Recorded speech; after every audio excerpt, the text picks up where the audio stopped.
بسم الله الرحمن الرحيم. حمدا لله والصلوات على سيد الأنبياء والمرسلين. مرحبا بكم يا أسرة يوتيوب. هيا نبدأ درس اليوم. آئیے پہلے آج کے سبق میں جو الفاظ استعمال ہوئے ہیں اس کے معنی پر ایک نظر ڈالتے ہیں. فرحان جمع فرحانون، فاعل من فرحہ خوش ہیپی. نجات النجات خلاصی ڈیلیورنس. شمل اتحاد یونیٹی. تخیر یتخیر تخیرا. اختار واصطفى منتخب کرنا چننا چوز. قفز یقفز قفزا چھلانگ لگانا جمپ. لمع یلمع لمعا ولمعانا چمکنا شائن. رفیق جمع رفاق المرافق اب الصاحب ساتھی کمپینین.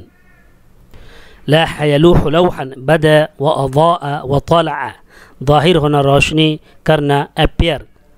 مصدر جمع مصادر ذریعہ ماخذ سورس. عند غروب الشمس سورج غروب ہونے کے وقت. At sunset. مدت طویلۃ عرصہ دراز لانگ ٹائم. اجتماع الشمل دوبارہ اتحاد و یکجہتی ری یونین. اگر کسی لفظ کا معنی آپ کو پتہ نہ ہو تو کمنٹ کے ذریعے آپ پوچھ سکتے ہیں. آج کی ویڈیو میں عربی کے چاہنے والے اور اس چینل کی ویڈیو کا جن کو انتظار رہتا ہے ان میں سے ایک عمران عادل کی فرمائش اور اپیل پر میں تیار کر رہا ہوں. چلیے عبارت کو سمجھتے ہیں. فی الغابہ جنگل میں. وسار الحمار والکلب والقط والدیک حتی وصلوا الى الغابة عند غروب الشمس. گدھا کتا بلی اور مرغ روانہ ہوئے. سارا چلے روانہ ہوئے. حتی وصلوا الى الغابة عند غروب الشمس یہاں تک کہ سورج غروب ہونے کے وقت جنگل پہنچے. یہ جو حتی ہے وہ کئی معنوں میں استعمال ہوتا ہے. حتی حرف ابتدا کے طور پر، حرف جر کے طور پر، حرف عطف کے طور پر اور حرف تعلیل کے طور پر. یہاں پر جو حتی استعمال ہوا ہے وہ حرف ابتدا کے طور پر ہے. حرف ابتدا کا مطلب ہے کہ جملے کے شروع میں وہ استعمال ہوتا ہے اور وہ جملہ استئنافیہ کہلاتا ہے. اور اس کے بعد جو حتی ہے، جو حرف ابتدا اس وقت ہوتا ہے جب حتی کے بعد فعل ماضی یا فعل مضارع مرفوع استعمال ہو یا پھر حتی کے بعد جملہ اسمیہ آئے. یہاں پر ہم دیکھ رہے ہیں کہ حتی کے بعد فعل ماضی آ رہا ہے. وبقوا مدة طویلة فرحانین بنجاتهم واجتماع شملهم. اور وہ ایک عرصے دراز مدة طویلة ایک لمبے عرصے، ایک لمبا عرصہ یا عرصہ دراز اپنی نجات خلاصی اور اپنی دوبارہ اتحاد و یکجہتی پر خوش رہے، ٹھہرے رہے. بقو رہے، وہ بقو اور وہ سب رہے ایک لمبے عرصے تک اپنی نجات اور دوبارہ اپنے اتحاد اور یکجہتی پر خوش ہو کر کے. یہاں پر مدتاً طویلتاً یہ جو ضمتین ہے وہ غلط ہے. مدتاً طویلتاً ہوگا، ظرف زمان ہے اور پھر یہ طویلتاً مدہ کی صفت ہے اور یہ ظرف زمان ظرف مکان یہ مفعول فی ہوتے ہیں اور یہ منصوب ہوتے ہیں. فرحانین یہ حال ہے، اس کی وجہ سے یہ منصوب ہے. حتی جاء وقت النوم یہاں تک کہ سونے کا وقت آ گیا. یہاں پر بھی حتی حرف ابتدا ہے. فنام الحمار والکلب تحت شجرۃ کبیرۃ. گدھا اور کتا ایک بڑے درخت کے نیچے سو گئے. وتخیر القط فرعا من فروعها. اور بلی اس کی ایک شاخ کا انتخاب کیا. فنام فوقہ اور اس کے اوپر سو گئی. اس کا ترجمہ اس طرح بھی کر سکتے ہیں کہ اور بلی اس کی ایک شاخ کا انتخاب کر کے اس کے اوپر سو گئی. وقفز الدیک الی الشجرۃ. یہاں پر بھی جو کسرتین ہے وہ غلط ہے. الی الشجرۃ ہوگا کیونکہ الف لام ہے تو اب کسرتین نہیں آئے گا، کسرہ آئے گا. وقفز الدیک اور مرغ درخت پر چھلانگ لگایا یا اور مرغ نے درخت پر چھلانگ لگائی. ووقف علی فرع آخر من فروعها اور اس کی ایک دوسری شاخ پر رکا، ٹھہرا، کھڑا ہوا. وراء الدیک نورا یلمع من بعید. اور مرغ نے دور سے ایک چمکتی ہوئی روشنی دیکھا. فقال لرفاقه ای لاصحابه تو اس نے اپنے ساتھیوں سے کہا اننی ارى ضوءا یلوح لی فی الغابہ میں ایک روشنی دیکھ رہا ہوں جو جنگل میں ظاہر ہو رہی ہے. فہلموا ای تعالوا بنا نتعرف مصدرہ آئیں ہمارے ساتھ، ہم اس کا ماخذ، اس کا ذریعہ جانیں، معلوم کریں کہ وہ روشنی کہاں سے آ رہی ہے۔ لعلنا نجد فیہ مأوى ای مسکنا خیرا من ھذا، امید ہے کہ ہم اس میں، اس جگہ میں جہاں پر وہ روشنی ہے، اس میں کوئی پناہ گاہ اس سے بہتر پالیں۔ ففرح الحمار بذلك الرأي، گدھا اس رائے سے خوش ہوا۔ وقال لهم الكلب، اور کتے نے ان سے کہا اسرعوا بنا ایھا الرفاق، اے ساتھیوں ہمارے ساتھ جلدی چلو، جلدی کرو ہمارے ساتھ، یعنی اے ساتھیوں ہمارے ساتھ جلدی چلو۔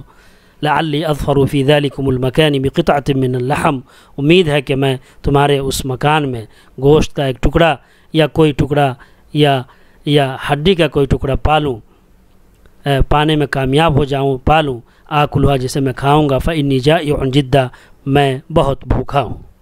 امید کرتا ہوں کہ اس کا ترجمہ اور عبارت آپ سمجھ گئے ہوں گے۔ اگر کوئی بات سمجھ میں نہ آئی ہو تو آپ کمنٹ کے ذریعے سے پوچھ سکتے ہیں۔ آئیے انگریزی تحریری ترجمہ دیکھتے ہیں۔ In the forest, the donkey, dog, cat and the rooster walked until they came to the forest at sunset. They remained. They stayed for a long time, rejoicing in their deliverance and their reunion until the time of sleep came. The donkey and dog slept under a big tree. The cat chose one of its branches and fell asleep on it. The rooster jumped to the tree and stood up on its another branch of that. The rooster saw a light shining from afar.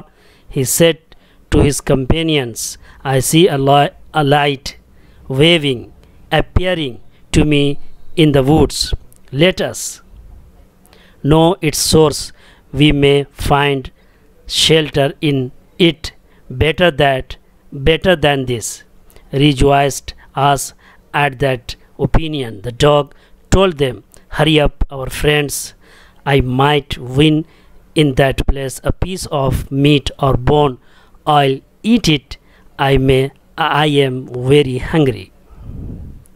آئیے اردو ترجمہ جلدی میں دیکھتے ہیں۔ جنگل میں، فی الغابتی، جنگل میں گدھا، کتا، بلی اور مرغ روانہ ہوئے، یہاں تک کہ غروب آفتاب کے وقت وہ جنگل پہنچے اور وہاں ایک لمبے عرصے تک اپنی نجات اور شرازہ بندی پر خوش ہو کر رہے، یہاں تک کہ سونے کا وقت آ گیا۔ گدھا اور کتا ایک بڑے درخت کے نیچے سو گئے، بلی نے اس کی ایک شاخ کا انتخاب کر کے اس کے اوپر سو گئی، یہاں پر اوپر ترجمہ لکھنا رہ گیا ہے، اور مرغ نے درخت پر چھلانگ لگائی اور اس کی ایک دوسری شاخ پر رکا۔ مرغے نے ایک روشنی کو دور سے چمکتا دیکھا، اس نے اپنے ساتھیوں سے کہا، میں ایک روشنی کو جنگل میں روشنی کرتے دیکھ رہا ہوں یا ظاہر ہوتے ہوئے دیکھ رہا ہوں، ہمارے ساتھ اس کا ماخذ آئیے ہمارے ساتھ اس کا ماخذ معلوم کریں، امید ہے کہ ہم اس میں اس سے بہتر کوئی پناہ گاہ پالیں۔ گدھا اس راہ سے خوش ہوا، کتے نے اس سے کہا، جلدی چلو ہمارے ساتھ اے ساتھیوں، امید ہے کہ تمہاری اس جگہ میں گوشت یا ہڈی کا کوئی ٹکڑا پانے میں کامیاب ہو جاؤں جسے میں کھاؤں گا، میں بہت بھوکا ہوں۔ امید ہے کہ ترجمہ آپ سمجھ گئے ہوں گے۔ 1 منٹ رہ گیا ہے الحمدللہ۔ آئیے کچھ چیزیں اور سمجھ لیتے ہیں اس عبارت میں۔ اس کتاب کی جو خصوصیت ہے اور اس کا جو امتیاز ہے وہ یہ ہے کہ اس میں تعبیرات کا خزانہ ہے، دوسرے کے مترادفات کا خزانہ ہے۔ اس میں مترادفات یعنی مترادف الفاظ کی بھرمار ہے، لہٰذا آپ اسے نوٹ کریں، اسے اپنے جملوں، اپنی تحریروں میں استعمال کریں۔ جیسے یہیں پر دیکھیے قفز، وثب، نط، یہ سب مترادف ہے اور یہاں پر استعمال ہوا ہے۔ اسی طرح یہاں پر آپ دیکھ رہے ہیں رفاق استعمال ہوا، رفیق کی جمع رفاق اور صاحب کی جمع اصحاب، یہ دیکھیں مترادف لفظ استعمال ہو۔ اسی طرح مأون اور مسکنن، پناہ گاہ اور مسکن، رہائش گاہ، یہ یہاں پر مترادف لفظ استعمال ہوا ہے۔ تو اسی طرح فرحہ یہاں پر استعمال ہوا، اس سے پہلے ابتہجہ کا لفظ استعمال ہوا، اور ایک ہی بات کو مختلف طریقوں سے کہا گیا ہے، یہ بھی استعمال ہوا ہے۔ ہم آپ کو توجہ دلاتے رہیں گے اپنی مختلف ویڈیوز میں ان باتوں کی طرف۔ اس کو اپنے حلقوں میں شیئر کریں تاکہ خلق کثیر اس سے استفادہ کریں۔ مع السلامہ۔